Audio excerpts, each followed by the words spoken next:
Bonjour, nous sommes ici dans la plateforme d'essai d'ingénierie structurale de l'EPFL. Vous voyez derrière nous une partie de la halle principale d'essai. Cette plateforme est utilisée par les professeurs de structure et elle est aussi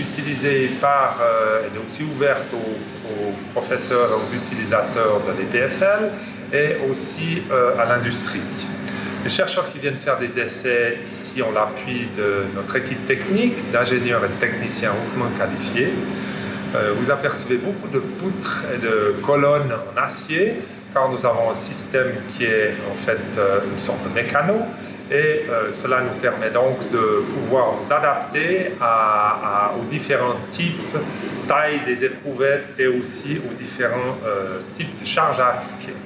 Dans nos halles, nous faisons des essais de toute taille, donc cela va de millimètres jusqu'à des éprouvettes de plus de 10 mètres de grandeur. Alors, concernant les publications, sous la direction du professeur Badeau, nous avons travaillé aussi pour le traité de génie civil. Le traité de génie civil, c'est un résumé des cours qui sont donnés en génie civil et qui sont également à disposition de tous les étudiants et de la profession. En ce qui concerne nos publications, on commence avec le volume 10, qui est les notions fondamentales et méthodes de dimensionnement. Et après, il y a le volume 11 dont on parle aujourd'hui, qui concerne les bâtiments et les halles.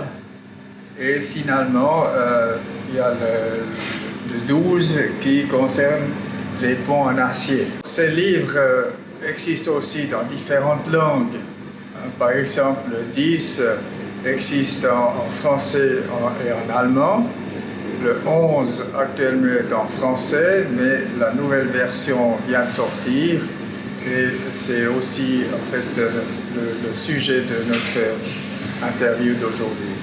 Et le 12, c'est les ponts métalliques et mixtes qui étaient écrits en français, traduits en anglais, et après, les Japonais et les Chinois l'ont également traduit dans leur langue. C'est la théorie et les bases de connaissances en construction métallique. Ces livres s'adressent donc à un public large, mais pas seulement des étudiants. C'est aussi appliqué à la pratique pour des ingénieurs, des professionnels de la construction. Peut être acheté par l'intermédiaire d'Internet, par l'EPFL Press ou par le Centre suisse de la construction métallique. Si on revient au traité de génie civil 11, on vient donc de sortir une nouvelle version et cet ouvrage il est séparé en deux parties distinctes. La première partie elle concerne la conception des charpentes métalliques. Dans cette partie de l'ouvrage, alors on présente les critères de conception, les systèmes statiques, on présente les systèmes porteurs, le cheminement des charges et des actions jusqu'aux fondations, ceci sans avoir recours au calcul. Elle s'adresse aux étudiants, qu'ils soient aussi bachelor ou master, et également aux concepteurs, aux architectes, aux ingénieurs praticiens.